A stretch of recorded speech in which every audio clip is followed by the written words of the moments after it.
Hello everyone, Dusty here. I'm excited to announce that KitchenTableMeta is collaborating with Popo's Kitchen, a new site specializing in Dragon Ball Super singles. They have everything from Set 1 tournament promos to Union Force and even Dash Pack promos. And if that wasn't enough, you can even trade in your old cards for credit.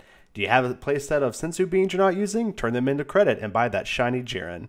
Don't forget to tell them Dusty sent you by using the code KitchenTableMeta at the checkout to save 10% on your entire order. Dusty here, and I'm excited to announce I have officially launched my Patreon page. If you like what I do, you can sign up for tiers like Saiyan, Super Saiyan, and Super Saiyan Rose to unlock exclusive daily content. You can also unlock unique callers from my new Discord channel. Regardless if you become a Patreon or not, make sure you stop by and say hello. Hello everyone, how's it going? And welcome back to Kitchen Table Meta. Now in today's Top 5 Tuesday, we're doing the top 5 decks to expect at Hartford. And if you're not familiar with what Hartford is, that's just the regional event. The first one, it's sponsored by RIG. It's happening this weekend. If you're not planning on going to the regionals, don't worry. This top 5 is still very relevant because if you're going to play at all this weekend, whether it's at a local event or even at home, like be expecting these 5 decks. In my opinion, these are probably the 5 most common decks. If I was have to choose, 5 decks to make a meta or to make a gauntlet, these would be the 5 decks I would choose. And I kind of want to get you guys prepared for regionals, so I would definitely want to go over these decks and kind of let you guys know the strength and the weaknesses to these decks. Now, before we get into this, though, I do want to do a little bit of plugging here and let you guys know that this month's giveaway is going to end tomorrow. So the last Supercast of every month, I always announce the winners. So if you're not familiar with how to enter, you can go to Popo's Kitchen. You can buy anything you want from Popo's Kitchen. And then at the checkout, you can enter Kitchen Table Meta, and you'll get 10% off your order and be added in to win the event. Added into the prize or the drawing. You can also go to my Patreon page and literally back any single tier. There's a $1 tier all the way down to the Super Saiyan or the Super Saiyan Blue tier, which is $25. All those tiers give you 1 ticket to enter per dollar you spend. So if you get the $25 tier, you'll get 25 chances to win. And if you get the $1 tier, you'll get 1 chance to win. And then I'll pull names out for those. So the thing you guys will be playing for this week or this month is this awesome play mats. This was given to us by Popo's Kitchen. And it's freaking awesome. It's so cool. They also have another one they're going to give to me. This has Cell on it, which is super cool, super relevant. Awesome mat. Actually, I'm going to try to go back a little bit so you guys can actually see the whole thing. It stinks that my mic's in the way. Let me just move the mic down a little bit. There we go. Let you guys see the whole thing. I think it looks so cool. It has Gohan there. Freaking Cell. Looks really cool. So that was given to us by Popo's Kitchen, and that's the first thing you guys will be playing for, or I guess entering for. And then if I get $250 as my Kickstarter backing, I'll also throw in this special pack as well, which I think we're like $20 away, so that shouldn't be too problem. Again, you win this the same way. All you have to do is just either use my code at Popo's Kitchen or back me in any tier, and you'll get entered to win these 2 things. And this is something I'll be doing every month as well. So anyway, guys, let's get into the top 5. Sorry for the delay. I just really excited to tell you guys about this giveaway. I'd love giving back to you guys because you guys have supported me so much. Also, I'm really sorry I was sick last week. I know I didn't have very much content coming out either on my Patreon or my channel last week. I really apologize. Again, I was just super sick. I had the flu, and I really felt like if I tried to do a video, it would be really crappy. I didn't want to give you guys bad content, so I'm going to try to make up for it this week and next week, so make sure I just throw out a bunch of content for you guys. Anyway, let's get into the top 5 and see what the first deck is. Coming at you with number 5. Alright guys, at number 5 we have Fuse Zamasu. Now this is one of my favorite decks in the format, and in my opinion one of the best controlled decks currently available. Now the reason why I think you guys should be expecting this deck at Hartford is because the last event I played in, I think we had 8 players or so, and 4 people were playing this deck. And so it's a very popular deck, and it's a very scary deck if you're not prepared for it. And let me tell you too, that there's not very many ways to prepare for this deck. And so I'm going to go over them at the end of the video or at the end of this segment or whatever, but first I want to talk a little bit about the deck and kind of its pros, and if you're interested in playing it, why you should play it.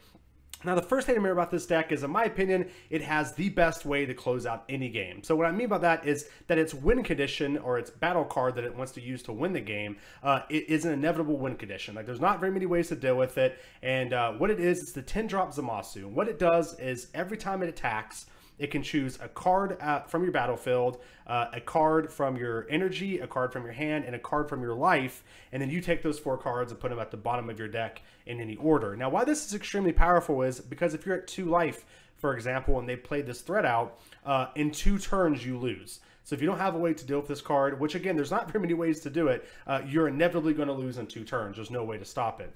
All right, something else you should be prepared for whenever you're facing this deck is that it's very resilient. It's very tough to get through because it has, not only 8 life like every other deck, but it also on its awakened side has essentially the ability to, every time it takes damage, if it's 1 damage, it can mill or put the top 5 cards into his drop area. If it's double strike, it does the top 10, and if it's triple strike, it does the top 15, and so on and so forth. And so what this does is it can make the deck again very resilient and very tough to get through, especially for any deck that wants to be aggressive. And a lot of the times, whenever you combine this with the 10 drop threat we talked about earlier, it can make it so there's really not much you can do. It can outlast its opponent, plus it has an inevitable win condition, which is a scary combination for a control deck because it also has ways to stop you from attacking it. It has ways to, essentially remove your threats as well. And so all this stuff combined really makes it this very long-lasting and very destructive deck. Now, it does have some pretty big weaknesses, and it's stuff we're going to talk about. One of the biggest weaknesses for this deck is Mafuba, which is the counter card that's in blue. And this card really shuts down the deck, and if you play it right, you can usually turn off their 10-drop threat long enough in order to take over the game. Now, something else this deck really struggles to is any double strike threats. So if you have a bunch of double strike threats, even once they awaken, you can a lot of times put so much pressure on them that they can't take all the double strike threats. 10 cards usually is enough for 2 hits, because usually when this deck awakens, it usually has between 20 and 25 cards, and so it can usually only take 2 to 3 hits from a double striker, which is very important. Now, something else this deck really struggles against is triple striking threats, and not for the same reason that you would think. Now, obviously, if they awaken, they're going to be weak to triple strike threats. It's the same thing as double strike threats. But what's more important is this deck cannot awaken until it gets to 2 life, and so if you can get it to 3 life and then pressure it with a triple striker, you can a lot of the times kill the deck before they can awaken, which turns off its milling ability altogether. Well, these are just some of the ways you can deal with the deck, and trust me, each caller definitely has a way to deal with it. But this deck is pretty strong against Cold Bloodlust and Crusher Ball, because almost all of its threats are indestructible. Now, that doesn't mean yellow doesn't have a lot of ways to deal with it. Again, Mecha Frieza is another really good battle card against it because it can attack twice. So just make sure that you have something ready either in your sideboard or main deck to deal with Zamasu, because I guarantee you'll be playing against this deck in Hartford. Let's take a look at number 4. All right, next up for number 4, we have Goku Black. Now, Goku Black is a very neat leader, and honestly, in our current meta right now, we're seeing a huge, surge in ramp. And if you're not familiar with what ramp is, it's just playing more than 1 energy a turn. So, given the ability to use like Objection, Whis, just cards like that to essentially accelerate your energy to play bigger threats earlier than you would be able to if you just played 1 energy a turn. Now, Goku Black is by far the best leader for this archetype, and so be expecting to see this. Now, the most popular Goku Black deck is the blue-red version that runs Babidi in order to accelerate out multiple threats. Now, one thing I want to cover right now is that currently we have an email ruling that's kind of in limbo, and essentially what Bandai has said is that if you play out Babidi, look at the top 7 cards of your deck, you can choose 2 red cards and put them into play. Now, what Bandai has said is those cards come out at the same time, and so if you use a card like Crusher Ball in the response to them coming out, you actually would put both of those battle cards in rest mode. Now, if this ruling is essentially goes to Hartford, then I feel like you'll see a lot less of Goku Black that's blue-red, and you actually see a lot less of Babidi in general. Now, I'm not going to comment whether I think it's a good or bad ruling. I'm just going to let you guys know that if this ruling does stick, you might not see as much Goku Black as I'm talking about here. But if it does stick, you will probably see quite a bit of it because it is one of the best decks. It's actually one of those decks, too, that kind of plays itself. It's not a hard deck to play. You essentially just accelerate out, you play Bobbities, you play Gotenks, Ghost Attack Gotenks, so you just try to swarm your opponent with these really aggressive, awesome threats way before they have the ability to deal with them. Now, I'm not saying that's a bad thing. I'm just literally saying that that's actually a good thing going into an event, because right now we have over 200 people coming to an event. That's a bunch of rounds to play, and honestly, if you can play a deck that kind of plays itself, you'll probably be at a better mental state going into top 8 or the other rounds, because your deck doesn't take that much thinking to play. Now, some things that this deck really does kind of, I guess, struggle against is a lot of the yellow cards. And so you have cards like, Crusher Ball, which we just talked about, which could be a good threat if that ruling sticks. Cold Bloodlust is another great card against this, because Cold Bloodlust can shut down Bobbity altogether. And a lot of times your opponent will essentially take a lot of life to get those Bobbities out quickly, and then if you can stop one or even the second one from being effective with early Cold Bloodlust, you can really shut the deck down and take advantage of it. This deck also struggles a lot against hand destruction decks because it has a very few cards in hand. And it does that intentionally because it wants the Ghost Attack Gotenks to come into play and put out a lot of tokens and put a lot of pressure. And so a lot of times, even when they excel and they put out a lot of energy, you can just go, okay, cool, discard the last 2 cards in your hand, which is almost always their Bobbity or Ghost or Gotenks, and you can really put them into kind of top deck mode and really take advantage of them that way as well. Now, also Kel is very good against this matchup. In my opinion, Kel is one of the best cards in the game. It's something I'll talk about probably in my next Meta Monday. But I love the card. The card has been absolutely phenomenal in my testing. And honestly, it just keeps doing more stuff. Like I say all the time, every time I play a Kel, I feel like there's a new line of text on her box that just makes her do something else. And she's very effective. Now, what she's really good at is killing Gotenks. Ghost Attack Gotenks. She can kill Gotenks and all the tokens. And so if you can survive that attack, you can just play out Kel, wipe the board essentially. And that's a very strong effect as well. Now, again, there's a lot of ways that you can deal with Goku Black, but sometimes none of that matters. Sometimes you don't get the right draws. Sometimes you don't get the answers to the things they're playing out. I say it a lot. A lot of people say this as well, especially when you're going to like a regional type event. It's a lot better a lot of the times to make your opponent need the answers than it is to try to have the answers yourself. Now, why it's a little bit different in Dragon Ball is because you do draw a lot of cards, and with sideboarding and best of 3s and stuff, you can definitely make your deck a lot better against this deck, but it's just something to remember. Now, the last thing I'll say about this deck is that there is a mono blue version of Goku Black, which is absolutely phenomenal as well. What this deck tries to do, though, is it's kind of like as a Masu deck in a way, and it tries to accelerate out its 8-drop Goku Black card and destroy 3 of your energy extremely quick. And it can do this essentially by just playing out the 6-drop Goku Black promo and then evolving right on top of that.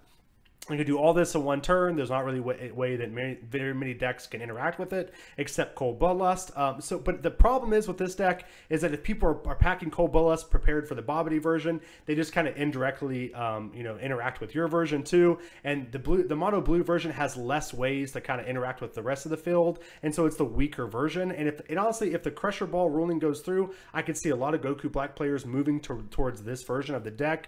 But again, guys, just be aware of these 2 versions of the deck. Make sure that you have something to interact with the Bobbity and something to either, kill them first. Oh, that's something else I want to say too by the end. Goku Black is very, very, very, very vulnerable to aggro decks because it wants to essentially critical itself to accelerate itself out. And if you can deal a lot of damage to it and just be aggressive, even if you're playing a control deck, if you're just aggressive to it, a lot of times you can shut down some of their bigger plays because they won't have enough life left over to be able to do the more acceleration and getting out their things early. So guys, that's it for number 4. And again, if you're not ready for it, make sure you get some games in against the blue-red version of Goku Black because it can be very deadly.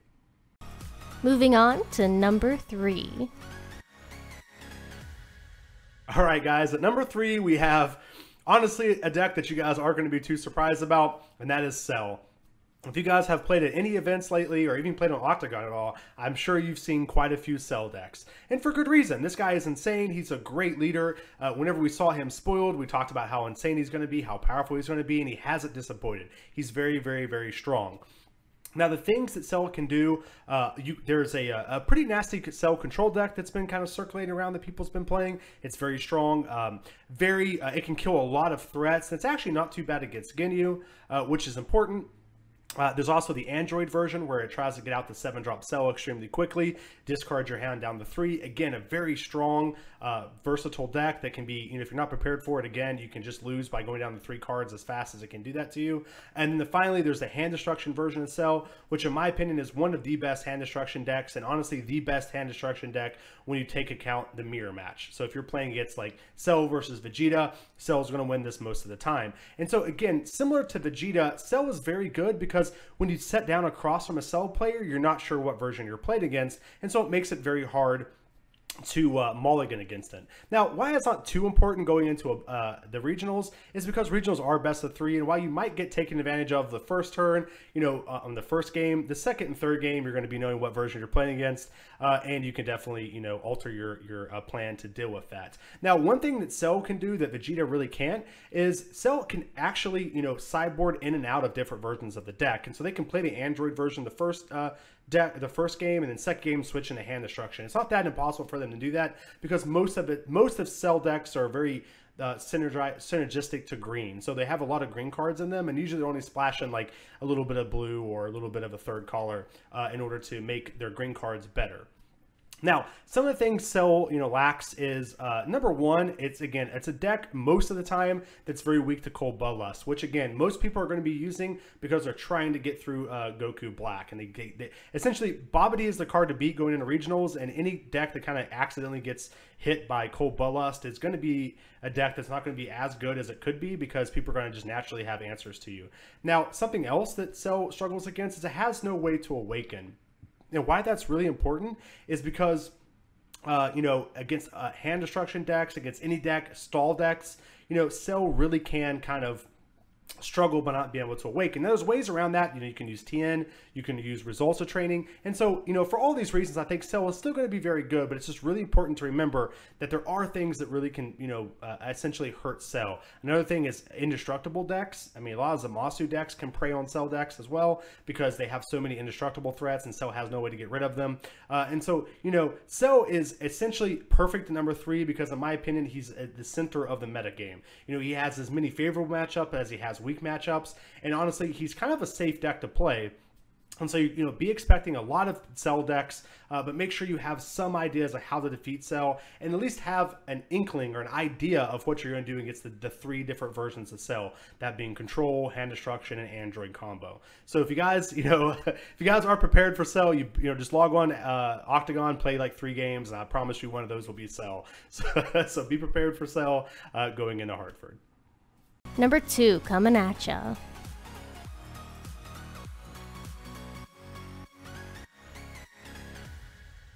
All right, guys, at number 2, we have Vegeta.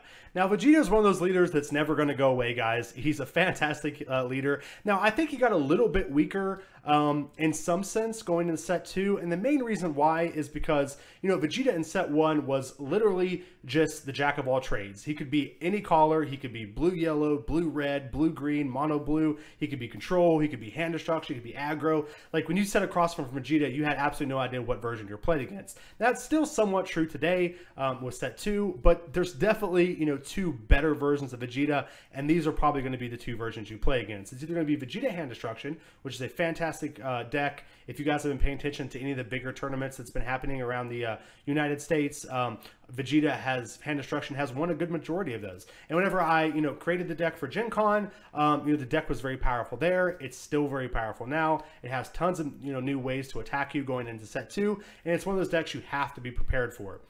Now, the other version of Vegeta is the mono blue aggressive, deck. This is a deck that we've seen a lot of players play, and honestly, again, a lot of the pro play events and a lot of the other, just local events, mono blue Vegeta aggro has done a great job. I mean, they've won a lot of the decks, a lot of the times going undefeated. It's just one of those decks, if you're not prepared for, again, you're going to struggle. Now, the good thing about playing Vegeta Hand Destruction is it's very, very good against Ginyu decks, in my opinion.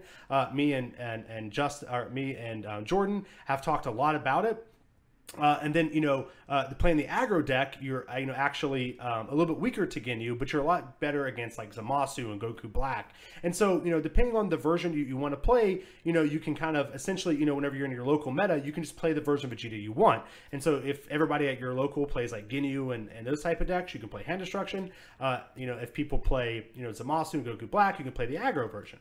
Now going to regionals, you don't have that luxury, right? You have to choose one. And if I had to choose one, I would go with Hand Destruction. I think it's the better Vegeta deck, and I think it's the deck that is honestly probably the strongest going into Hartford. And if I had to literally play almost any deck going into Hartford, I would probably play Vegeta Hand Destruction. Now, with that being said, Vegeta Hand Destruction has good matchups against Cell, has good matchups against Goku Black. It essentially has a way to win against almost every single deck. Now, what it struggles against, though, however, is it struggles against any deck that can self-awaken. Any deck that can, Vegeta itself, the aggro matchup, it's very good. The aggro deck is very good against it. It's also very, very weak to Android deck, which I don't expect for any people to be playing, which is another reason why I like Vegeta Hand Destruction. A lot of its bad matchups I don't expect to be very plentiful in Hartford. Now, going into the aggro deck, a lot of its weaknesses is just like Cell decks can really shut it down. But the big thing to remember about the Vegeta aggro deck is that its main damage dealer is its leader.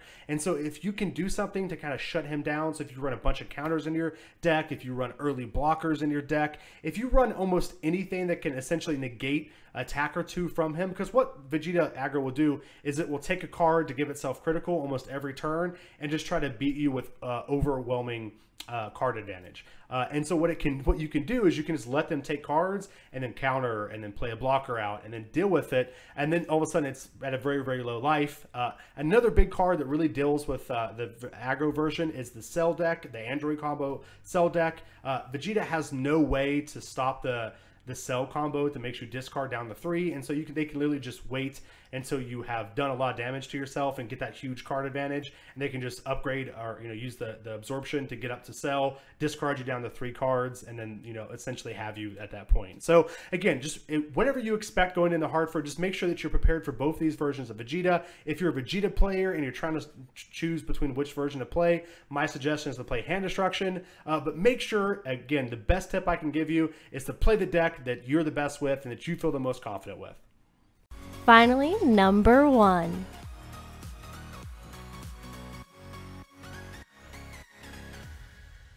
All right, finally at number 1, we have Ginyu.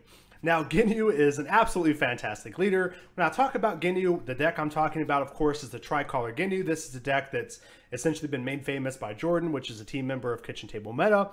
Fantastic player, and he plays a fantastic deck. Now, the thing about Tricolor Ginyu, what makes it so scary, and honestly why I think it's probably the best deck to take into Hartford, is because it literally has an answer for everything. There's not any deck that it plays that it doesn't have an answer. It's never going to be caught by surprise. Someone's never going to play something against you and you're going to be like, oh, I didn't expect that, or I don't have an answer for that in my deck or my sideboard. So you're playing 3 callers. You play 3 callers very efficiently, very effectively, and so you can always sideboard and you can make sure you have an idea or a plan against every single deck in the format. Now, with that being said, there are a couple things that Ginyu struggles against. Number 1 being Hand Destruction. Me and Jordan talk about this a lot, but whenever he came down to my local, I actually ended up beating him with the Hand Destruction deck. And the reason why is because Ginyu really strives on card advantage. It loves to have tons of cards in the hand. And if you can keep taking away multiple cards from their hand, you can definitely,